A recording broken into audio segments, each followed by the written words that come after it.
we were followed by a large body of natives, headed by Pemulwuy, a riotous and troublesome savage who in a great rage threatened to spear the first man that dared to approach him, and actually did throw a spear at one of the soldiers.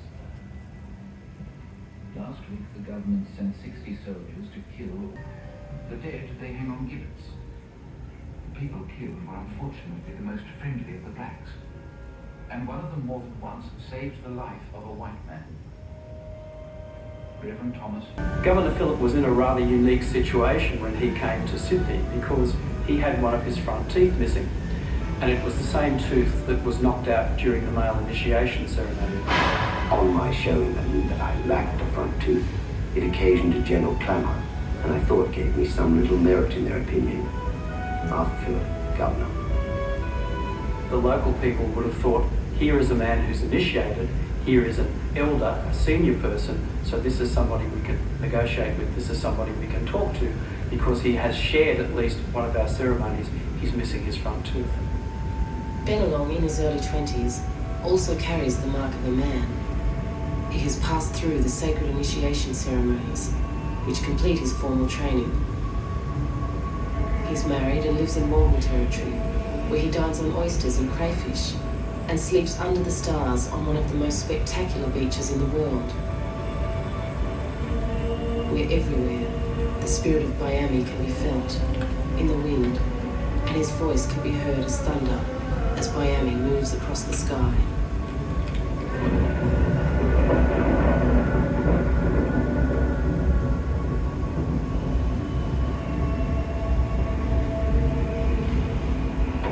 Phillip has spent a year in London preparing for the journey, and like Noah, he gathers together humans, animals, and supplies. There are 44 sheep, 4 cows, 1 bull, his own greyhounds, tents, farming equipment, wine and seeds. Phillip has also taken on board 700 hatchets, 74,000 nails, 50 pickaxes and 700 clamp knives. All this he takes to win over the first Australians, according to his instructions. These instructions also direct Phillip to occupy the land of the first Australians, which they now see as British territory.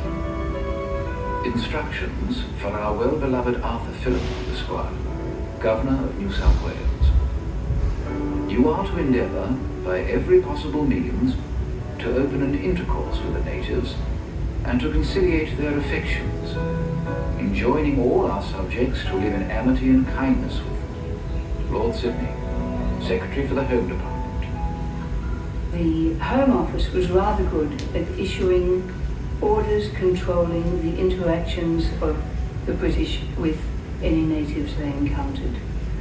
They put a great deal of time and thought into it, and most of them were absolutely utopian. On the ground, it wasn't like that. The justification for taking the land was that Aboriginal people were animals, and to engage with people on an individual basis and to acknowledge the history of those people meant that they were people. What they wanted was to set up a Britishness here that was for Britons, and that's exactly what drove them to do the things they did.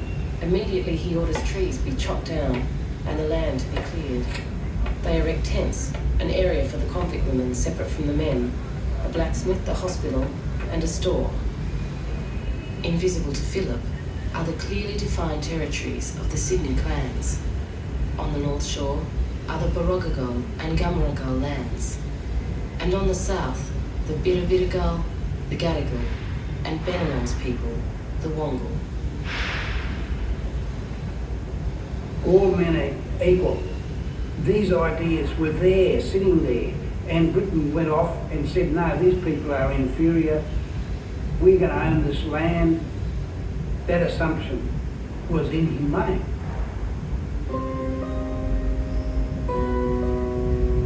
They did incomprehensible things, and they treated each other with vile cruelty. The first Australians are quickly learning about this military society from a distance. They realise that the men wearing red are armed and are to be avoided. Aboriginal people watching must have been horrified. Within the space of a week or so, there were 1,100 people in their country, and they would have been outnumbered.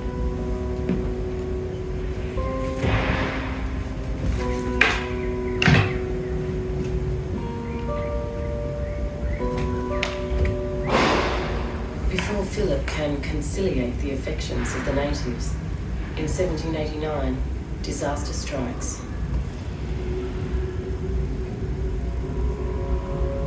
An extraordinary calamity was now observed among the natives.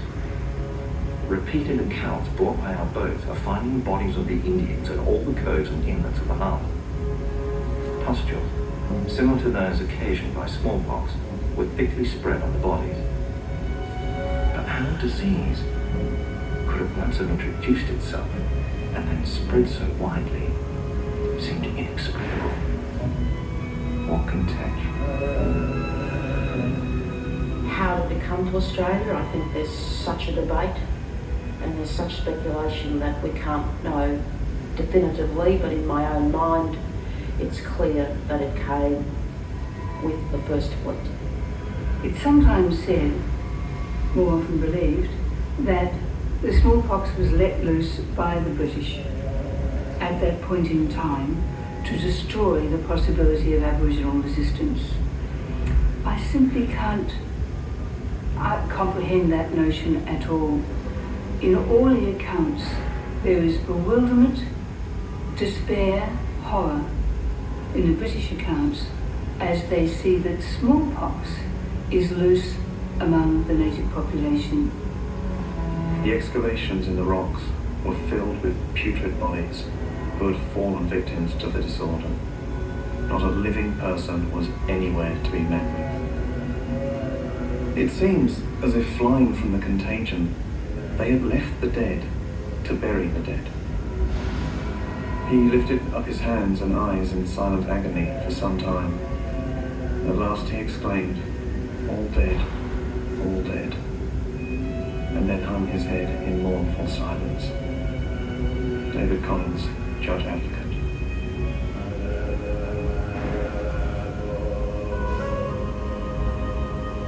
None of the whites are affected by it, as they are immune to it. England were masters, and the first masters of germ warfare. They already released it through India.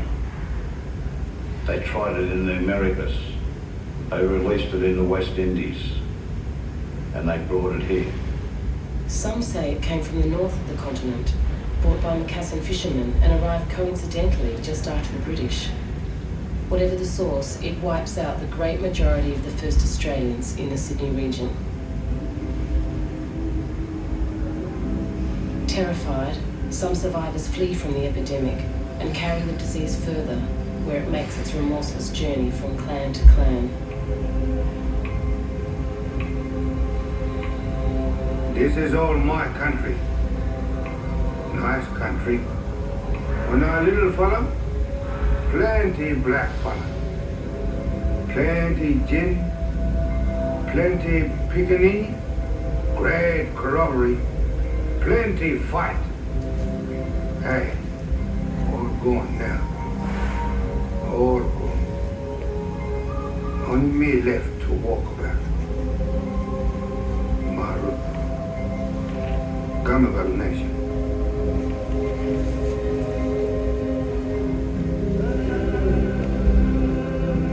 Bennelong survives. On the 25th of November, 1789, a boat sets out from the British camp towards him and the remnants of his people, with the intention of capturing them. The two poor devils were seized and handed into the boat in an instant. The noise of the men, crying and screaming of the women and children, together with the situation of the two miserable wretches in our possession, was really a most distressing scene. It was by far the most unpleasant service I was ever ordered to execute. William Bradley, First Lieutenant. Bennelong is one of two men abducted and taken, bound in ropes, to Government House to meet Philip. He believed it was essential to establish some communication with these people who fled before him. Therefore, he did what other imperialists have done before him. He thought he'd kidnapped someone. So he would then have an interpreter and someone who could explain to his own people Philip's benevolent intention. The poor fellows, I'm told, exhibited the strongest marks of terror and consternation, believing they were certainly meant to be sacrificed. He starts to bring Aboriginal people in this case, coercively, as if they're prisoners, to be there at his convenience, rather than him going to them and involving them in a process of change. For Philip, change was to be imposed. When they were taken to the governor's house and immediately cleaned and clothed, their astonishment at everything they saw was amazing. A new world was unfolded to their view at once. Elizabeth MacArthur, settler. Despite being locked up, Bennelong is dressed in specially created silk suits. His charms quickly engage government house society, and he entertains his captors by imitating them and toasting the king. He quickly threw off all reserve. His powers of mind were certainly far above mediocrity.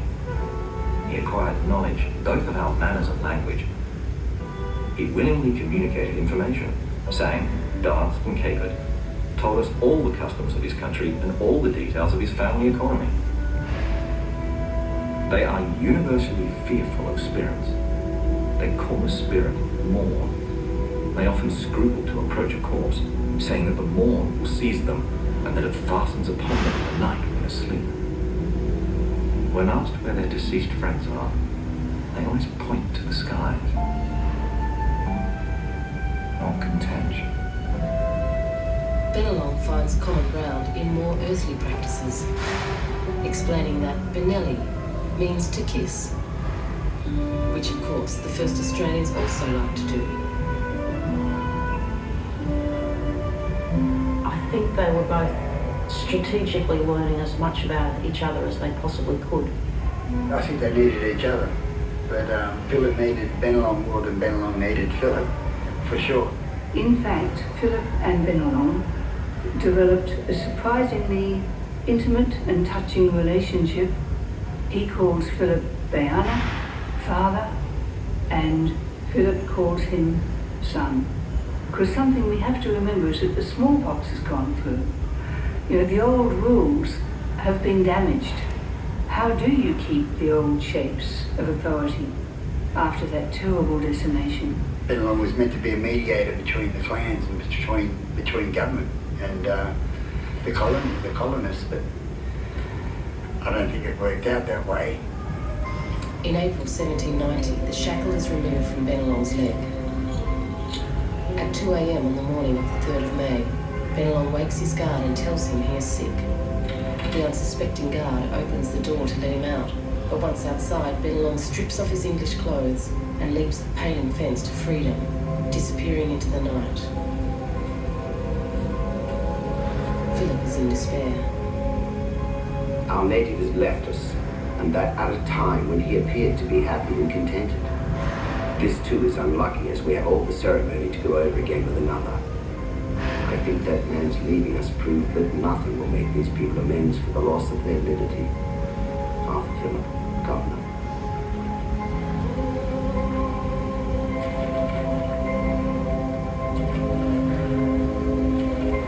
Philip sends his men to bring him back, and when the officers call from their boats for Bennelong, the women laugh and mimic them.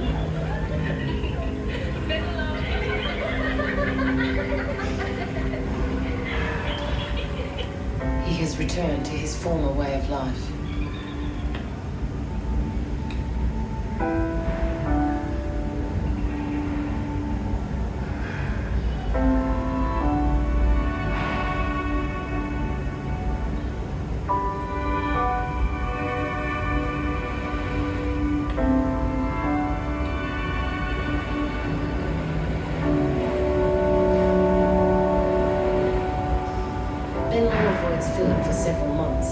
till the 7th of September 1790, when Philip discovers the first Australians are at a whale feast and that Bennelong is amongst them. As Governor, Philip had always been desirous of meeting with this man and had sought an opportunity from the day he left his house. He went to the spot where he had been seen. Philip is absolutely determined to establish friendly contact again. He needs it, he wants it, and he also feels it. Bennelong entices Philip into a circle of warriors. Captain Hunter illustrates the moment in his sketchbook as Philip is surrounded on the beach. Bennelong introduces Philip to a Karaji, a clever man. Philip thinks he's being asked to make friends with the other warrior, so he puts down his arms and walks towards him with his hands out. The native, stepping back with his right leg, threw the spear with great violence, and it struck against Governor Philip's collar, which it entered when the barb came out close to the third vertebrae at the back. The behaviour of Bennelong could not be accounted for. He never attempted to interfere when the man took the spear up, or said a single word to prevent him from throwing it. A bewildered Philip has been punished in a ritual known as payback. Whatever Bennelong and his people saw Philip's crime to be, Philip is wounded and the score is settled. The spearing of Governor Philip suggested that where he was speared, where it got him, that was payback. So in fact it's a harsh way to say it, but they were trying to tell him that they liked him. If they had intended to kill him, they would have killed him. They merely wounded him.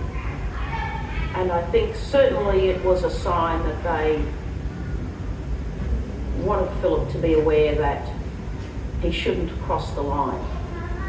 He shouldn't go too far with his own capacity to exact blood. He absolutely prohibited any vengeance at all being taken.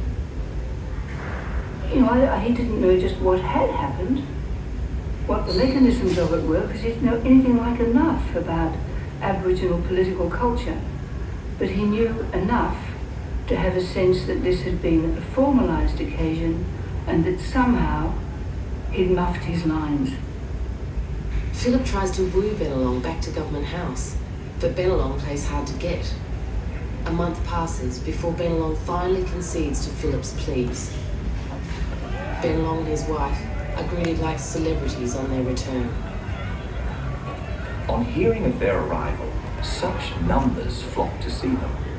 When we reached the governor's house, Bennelong expressed honest joy to see his old friend and appeared pleased that he had recovered of his wound.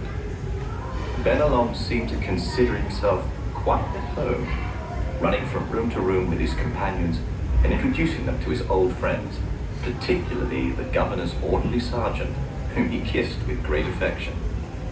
Captain Tench. It is a turning point in relations, and now the first Australians, taking Bennelong's lead, flock into the settlement. They visit the governors and walk the streets of Sydney town, and many move in with the settlers.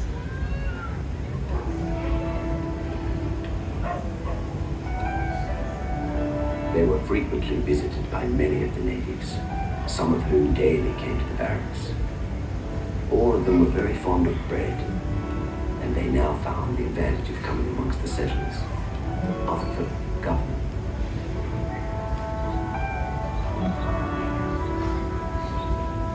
Of the many Europeans who are fascinated with the first Australians, Lieutenant Dawes becomes one of the most familiar.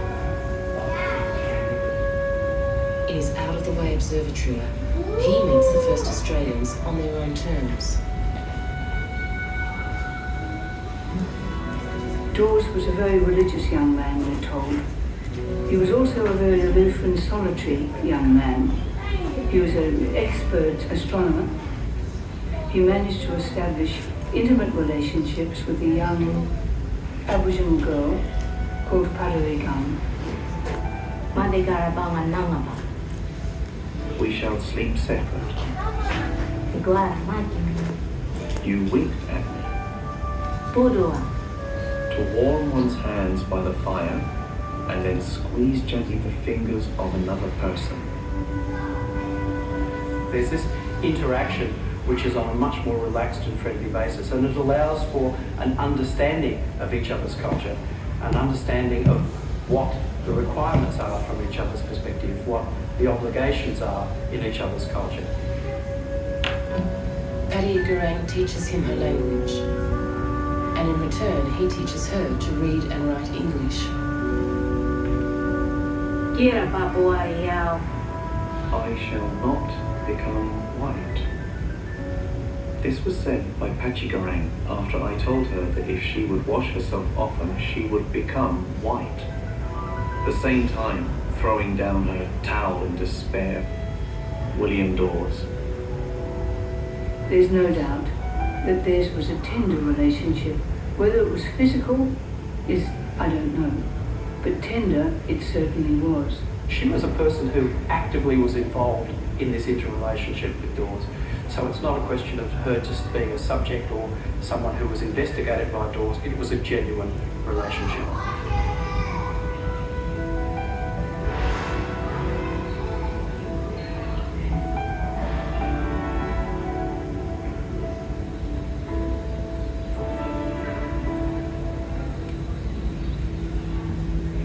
The interaction between the settlers and the first Australians is steadily improving until the 10th of December, 1790, when Philip's gamekeeper, a man called McIntyre, is fatally wounded. He staggers into the settlement with a death spear through his body. His killer is Pemulwuy, meaning man of earth. He has a blemish in his left eye, a sign that he is a Karaji, a sorcerer or clever man.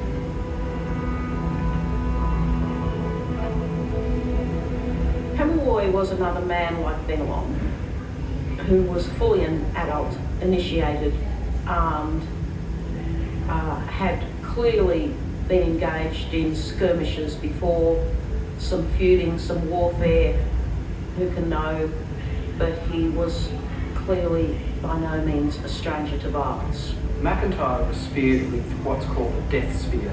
This is a long hunting spear which is armed with 2 rows of stone flakes. And once these 2 rows were mounted with resin on the head of the spear, when the spear went into a person, the barbs dislodged and remained inside, so the person would ultimately die. It is said that Pemulwuy was seen at Bennelong's just before the murder, and that they may have conspired to serve McIntyre his retribution.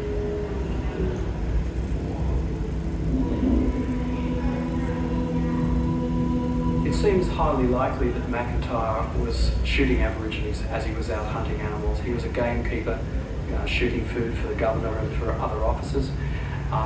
From the attitude of Bennelong towards him and other Aboriginal people in the colony, and indeed from some of his own statements shortly before his death, it seems highly likely that he was regularly killing Aboriginal people, and so it was almost certainly payback. On his deathbed, McIntyre calls for a priest in order to confess his sins. The poor wretch now began to utter the most dreadful exclamations, and to accuse himself of crimes of the deepest dye, accompanied with such expressions of his despair of God's mercy as are too terrible to repeat. What contention? This was the turning point. Philip became enraged.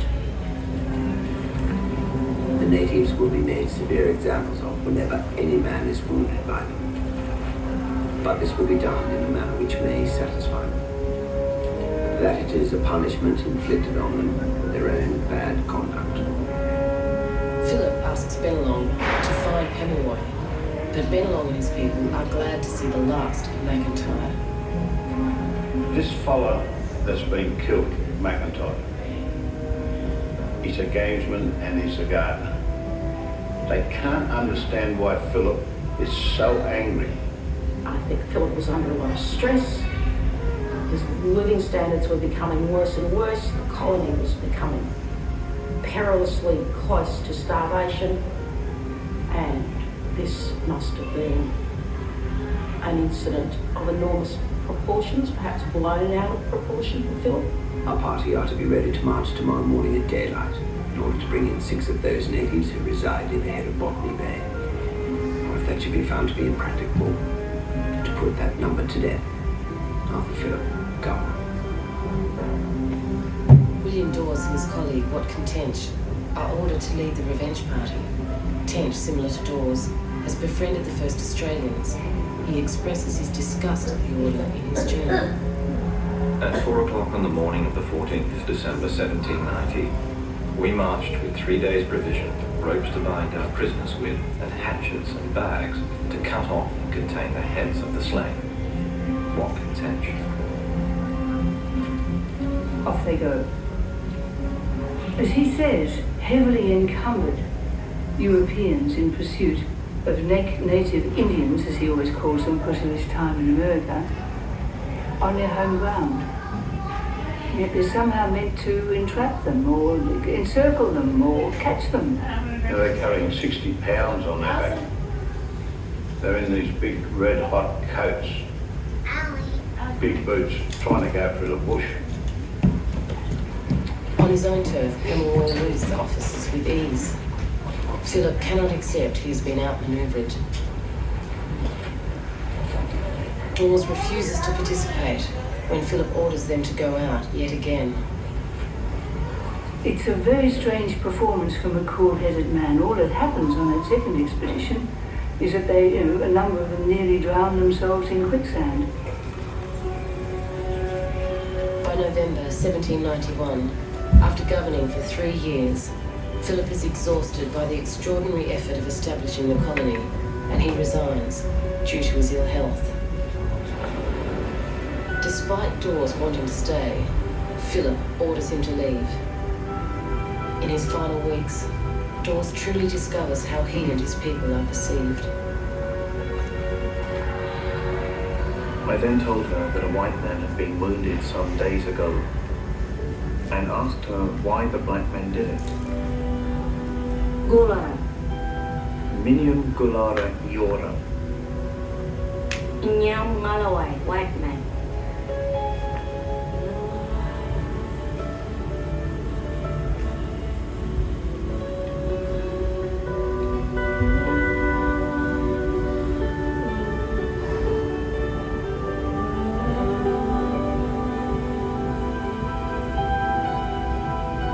With Dawes' departure, Padiagarang, his friend and confidant, disappears from the written record, perhaps returning to her country, or some say she even sailed to Calcutta, hoping to follow Dawes. Philip has succeeded in conciliating the affections of at least one of the natives. Bennelong willingly boards the ship with Philip, and he takes with him his young friend Yemawarani.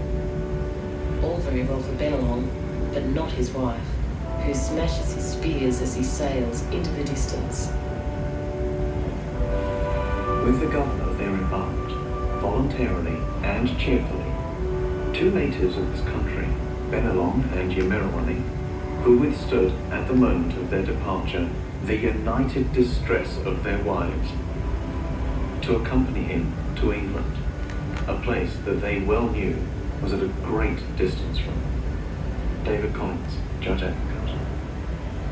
Imagine the idea of him travelling back with the English to wherever it was that they came from, with no idea if he would ever come home, and he wanted to know where they came from. He wanted to know if they were gods or men.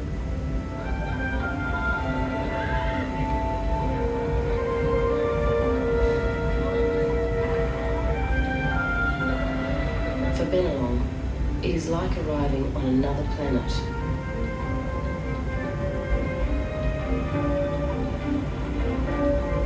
Governor Philip has brought home with him 2 of the natives of New Holland, a man and a boy, and brought them to town. The Atlantic also has on board 4 kangaroos, lively and healthy, and some other animals peculiar to that country. The London packet. He was their trophy. Bennelong was the ultimate trophy to prove that they'd created a colony, had befriended the natives, and brought a native back to court to exhibit Bennelong in the same way that the returning Roman soldiers exhibited lions and tigers and elephants and gold and trinkets. The day after their arrival in London, Bennelong and Yemawarani are fitted with clothing worn by gentlemen of society. Bills paid by Mr. Waterhouse on the account of 2 natives, 2 pairs of knee buckles, 3 shillings. 2 pair of gloves, 4 shillings. A boat for the natives bathing, 2 shillings. He's like a dancing bear. Everyone wants to talk to him, everyone wants to poke him, everyone wants to rub his skin. He's a curiosity. 2 sooty natives of New South Wales went to the Houses of Parliament, where they were introduced to several persons of consequence. The Oracle and Public Advertiser, 19th of April, 1794. He'd arrived in a society that was so utterly different from his own, but which nevertheless he managed to infiltrate, to manipulate. On taking his leave, Bennelong asked the Prime Minister for permission to kiss his fair daughter's hand, to which her father agreed. The young lady held out a hand encased in a glove. Bennelong, however, declared in a loud, firm voice, Madame, I receive permission to kiss your hand, not your glove.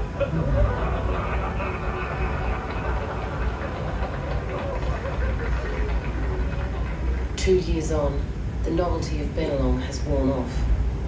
His young friend Yemawarani, after suffering for many months with pneumonia, has died. A world away from his country and people. In memory of Yemawarani, a native of New South Wales who died the 18th May 1794 in the 19th year of his age.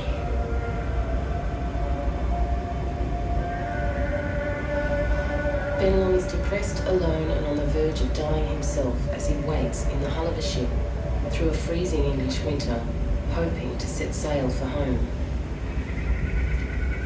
He is unaware of the fate that has befallen his people back in Sydney. With Phillip now out of the way, military officers take over and begin granting land to their mates. The land grab has begun, and seeking better farming lands to support their growing population, the newcomers push out beyond Bennelong's territory. Following rivers, they move south and west into Bidyagal, Inland Durrock, and Gundungurra territory.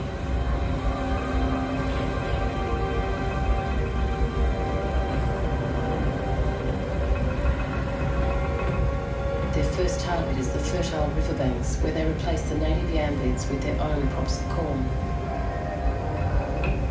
With their livelihood at stake, the first Australians fight back.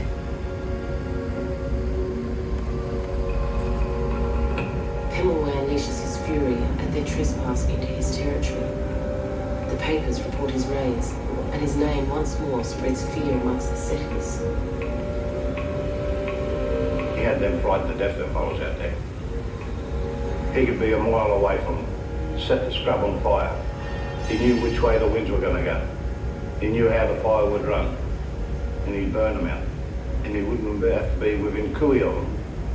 Burned all the crops between Parramatta and Sydney Cove, broke the legs on sheep and cattle so they couldn't sustain their farms. In their attacks, they conducted themselves with much art, but where that failed, they had recourse to force, and on the least appearance of resistance, made use of their spears or clubs. David Collins, Judge Advocate. Whether it was a grudge, whether he wanted revenge, whether he wanted to drive the British out, we can't precisely know, but somewhere in there lies the answer. We were followed by a large body of natives, headed by Pemulwuy, a riotous and troublesome savage who in a great rage threatened to spear the first man that dared to approach him, and actually did throw a spear at one of the soldiers. Last week, the government sent 60 soldiers to kill all they could meet with. They seized a native boy who had lived with a settler and made him discover where his parents and relations concealed themselves. They came upon them unarmed and unexpected, killed 5 and wounded many more. The dead they hang on gibbets. The people killed were unfortunately the most friendly of the blacks, and one of them more than once saved the life of a white man, Reverend Thomas Fish Palmer.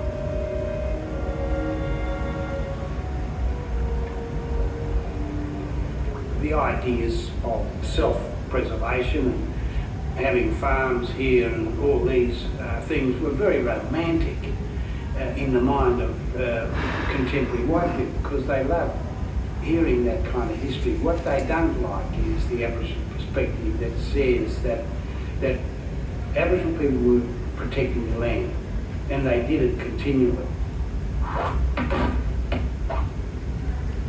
An open war seemed about this time to have commenced between the natives and the settlers. David Collins, Judge Advocate.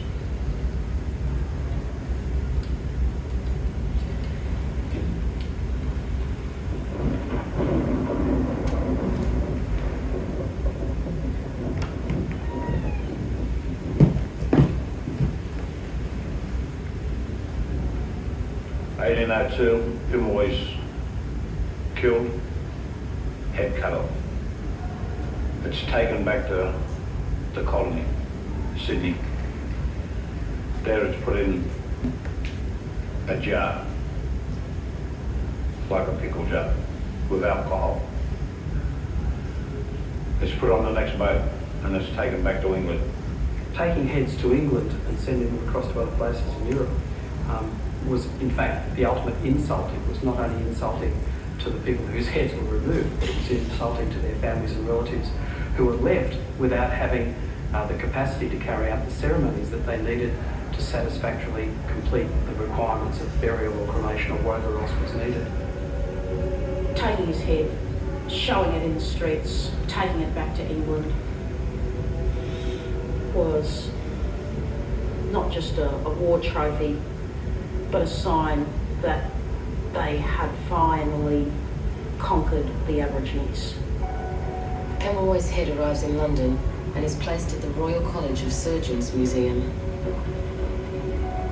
It is soon lost amongst the thousands of specimens gathered from around the world.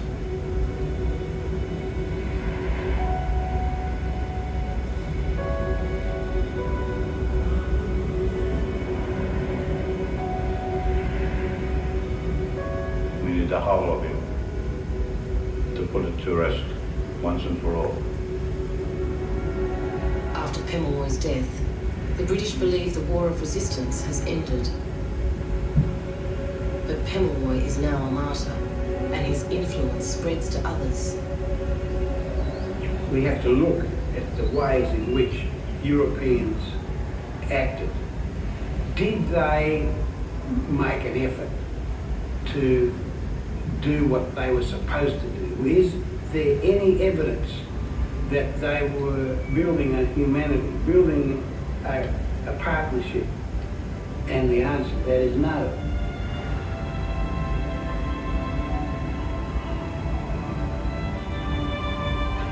I think it's those first 3 years are a heartbreaking time, because you see people of curiosity, goodwill, trying to comprehend each other.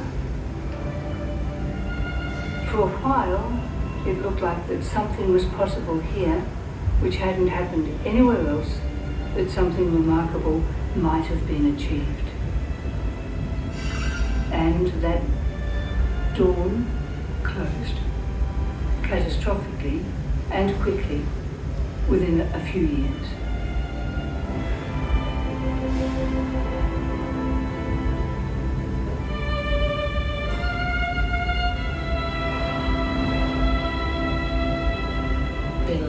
arrives back in Sydney and immediately takes up residence in Government House, perhaps expecting a hero's welcome.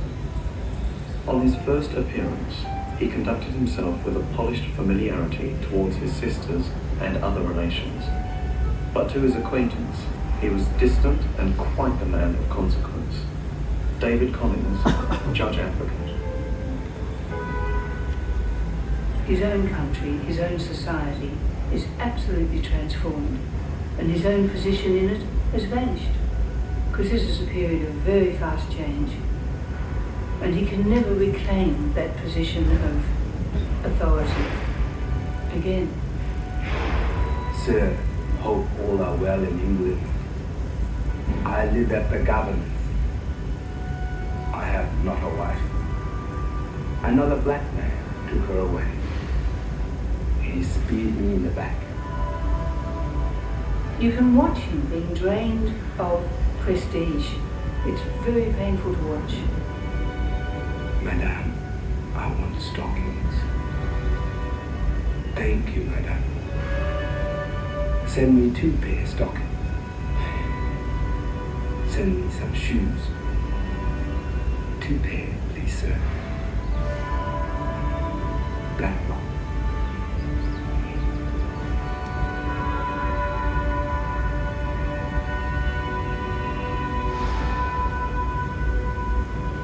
He takes to drink. In fury, he stalks through the streets of Sydney naked with his spears, threatening to kill the governor. You know, he is a man driven to the limits of endurance by the disappointments and the confusions and the ambitions he has felt. His whole society is on its last legs. Alcohol's taken hold. Aboriginal people have become fringe dwellers in Sydney town and despised and hated. Eventually, they were hunted away from the houses and were left living in the streets, drinking rum. Rum was used from the earliest times to lull the convicts into drunken stupidity. And indeed, it was, in my opinion, used as an enticement with Aboriginal people to addict them to the effects of alcohol and to gain some control over them.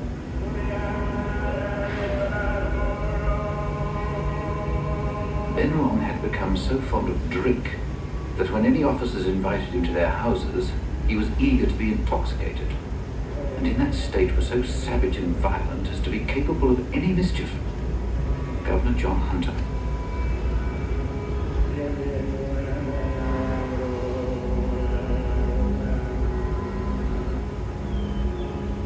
Bennelong eventually turns his back on Government House, returning to his own people. When Aboriginal people are actually materially, emotionally, physically, philosophically equal to whites, they're not interested in what the white fellows have got to offer. They're not interested. They reject it.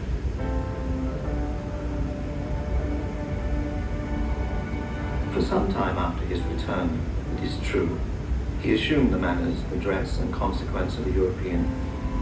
But since his return to New South Wales, he has subsequently taken to the woods again, returned to his old habits, and now lives in the same manner as those who have never mixed with the civilized world. David Mann. The Europeans of the colony will not forgive Bennelong for choosing his life over theirs. Bennelong died on Sunday morning at Kissing Point. Of this veteran champion of the native tribe, little favourable can be said. His voyage to and benevolent treatment in Great Britain produced no change whatever in his manners and inclinations, which were naturally barbarous and ferocious. In fact, he was a thorough savage.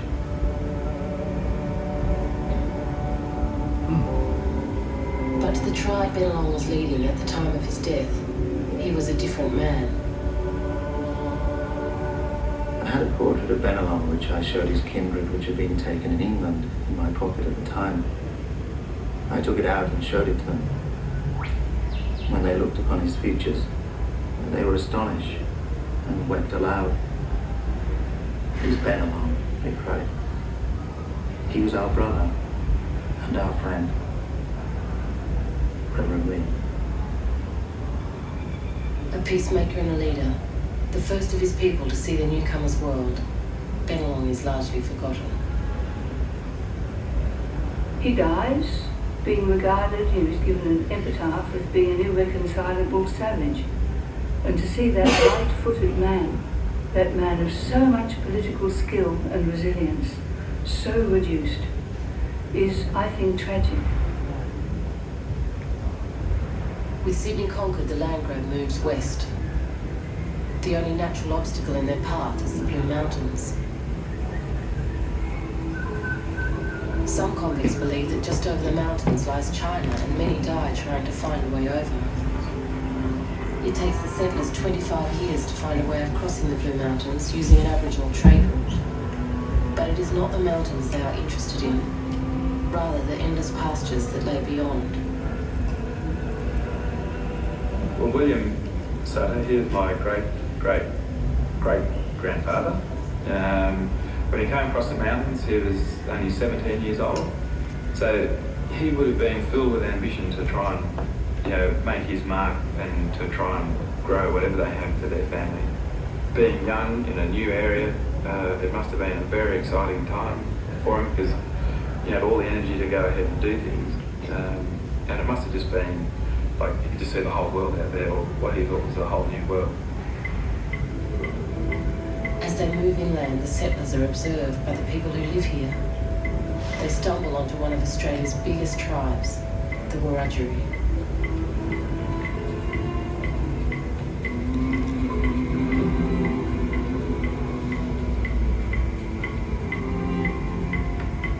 Windradine is a young warrior when the newcomers first arrive in his territory.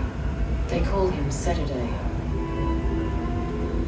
He was a fairly fiery bloke too, from what I understand, because actually the first part of his name means fire.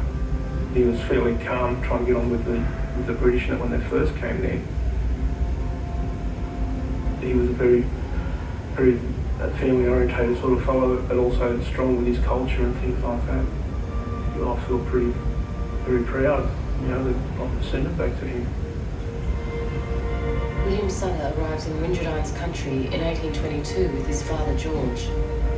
They are guided to land with good water by the Wiradjuri people.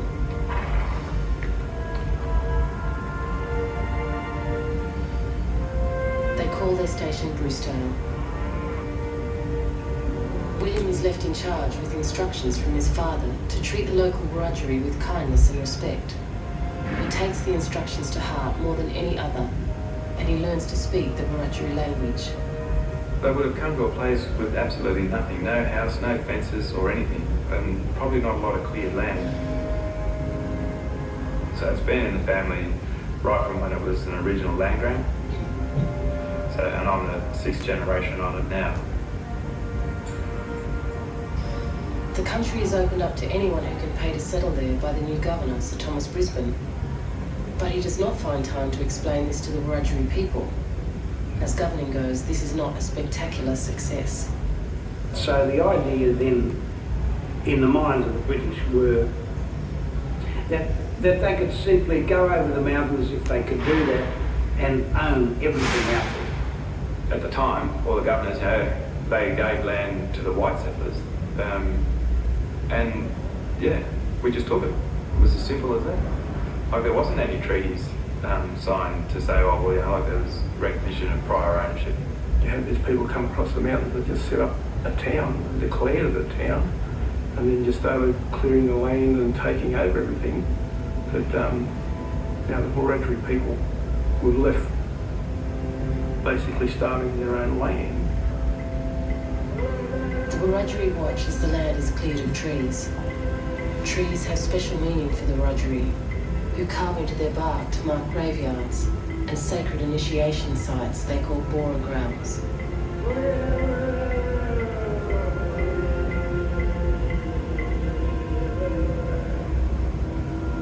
It's just a tree to other people, so I think, whereas to us, it's part of our being. And this would have enraged the Wiradjuri people about that they were knocking down sacred objects that were part of their belief system. These natives have some imperfect ideas of property and the right of possession. And they say all wild animals are theirs. The tame or cultivated ones are ours. Whatever springs spontaneously from the earth or without labour is theirs also. Things produced by art and labour are the white fellows, as they call us. George Sutter. There was an incident that started a whole lot of the conflict in Bathurst where there's a potato farmer in Kelso where he was growing potatoes and he had offered the Aboriginals some potatoes and they tasted them and they must have tasted really nice because they came back later and they were actually digging them up. So they went in to help themselves with raw and this fellow took offence to it. They went and shot most of Windradine's family.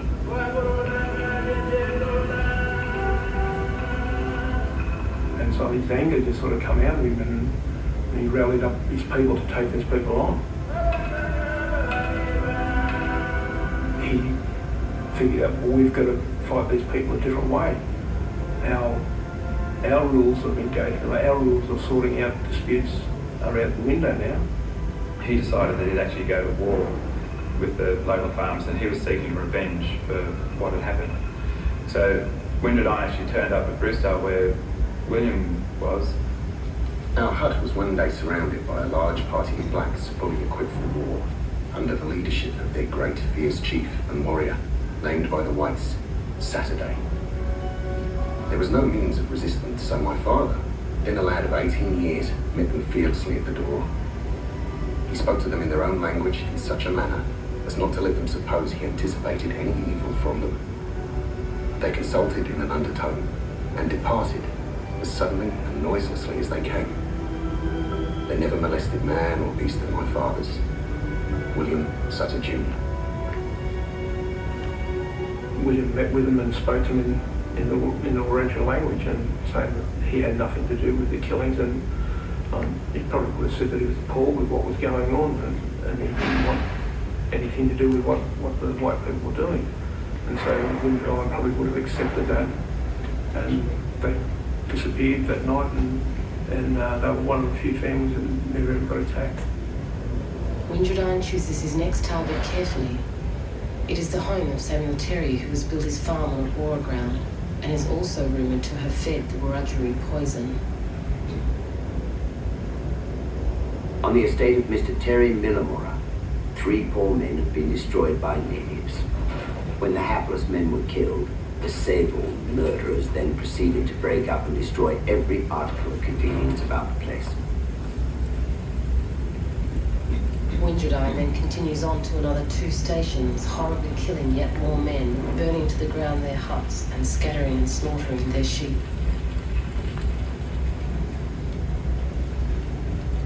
In 1 month alone, 13 white stockmen are killed and many others are abandoning their properties in fear of the Wiradjuri.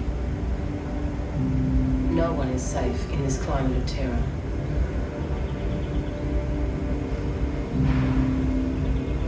The newcomers retaliate, with grim results. One of the largest holders of sheep in the colony maintained at a public meeting at Bathurst that the best thing that could be done would be to shoot all the blacks and manure the ground with their carcasses, which was all the good they were fit for. It was recommended likewise that the women and children should especially be shot as the most certain method of getting rid of the race. Shortly after this declaration, martial law was proclaimed, and sad was the havoc made upon the tribes of Bathurst. A large number were driven into a swamp, and mounted police rode round and round and shot them off indiscriminately until they were all destroyed. 45 heads were collected and boiled down for the sake of the skulls.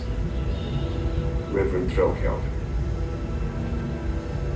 The declaration of martial law means that the Wiradjuri are now facing the full force British military expeditions and settlement punity parties against them. Just imagine, on a rural property, half a dozen troopers mounted on horses, come galloping into the homestead. And there's 2 Aboriginal women and 5 kids who they just catch sight of. What do they do? But imagine the language. Imagine a few shots over their head. Imagine the raucous laughter as those women scurry, absolutely terror-stricken, down to the creek and disappear as fast as they possibly can, grabbing up the kids under each arm, running out, screaming their heads off, thinking, oh Christ, they're going to come and kill us all now. A party went out in quest of the natives, but the only horde they fell in with comprised 3 women, and without questioning the propriety of such a step, immediately dispatched the poor unoffending creatures, notwithstanding they were females. 5 white storekeepers are charged with manslaughter for killing the women, but are found not guilty. After a couple of months of this full-on attack, Wiradjuri realised they can no longer sustain their resistance. In October and November, Wiradjuri leaders start coming into Bathurst and start asking for peace. It is not Governor Brisbane who resolves this conflict. Windradine decides to make a peace to stop the bloodshed. It takes him 17 days to walk from Bathurst, across the Blue Mountains and into Parramatta, leading 130 warriors to attend the annual native feast. The whites come out in force to see this fabled figure and they are impressed. He is the finest looking native we have seen in this part of the country, which combined with noble looking countenance and piercing eye, are calculated to impress the beholder towards a character who has been so much dreaded by the Bathurst settler. Saturday is, without doubt, the most manly black native we have ever beheld, a fact pretty generally acknowledged by the numbers that saw him. Windradine attends the native feast with the word peace stuck in his hat. I am most happy to report to your lordship that Saturday, the great and most warlike chieftain, has been with me to receive his pardon, and that he with most of his tribe attended the annual conference. Governor Brisbane. But he would have walked into Parramatta with his head held high and his warriors standing tall too behind him, sort of not showing any sort of signs of, well, we're defeated, but we're still a proud people. And so he wouldn't have liked to have done it, but he would have had to have done it to save the rest of his people from around the Bathurst area. Windradine lives out the rest of his days in Wiradjuri country. He frequently visits and lives at Brucedale. On his death, Windradine is wrapped in his possum skin cloak and buried in his traditional land on the Sutters property where he remains today.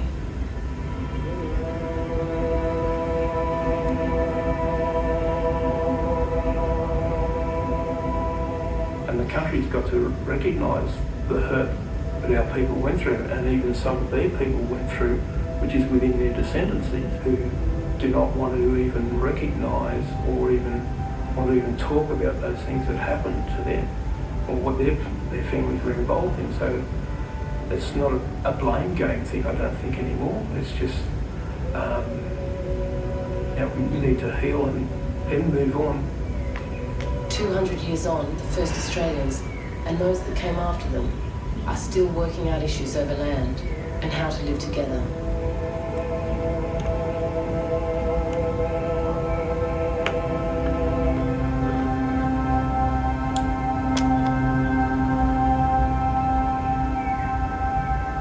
George Sutter writes his final recollection of his friend they had called Saturday. I was much amused the other day, fine winter's day, to see Saturday and his tribe and friends seated on the ground in groups of men and women and seeming to be enjoying their singing and making joyful noises for hours. I give my opinion. The cause of the disturbances between us and the Aborigines is the cruel conduct of some of our people. The natives are really fond of the white people. I have always been friendly to them.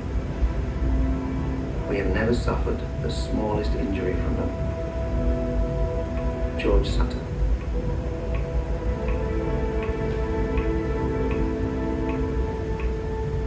I think there's a friendship which was very, very important, and that's what saved William. Otherwise, we might not be here today.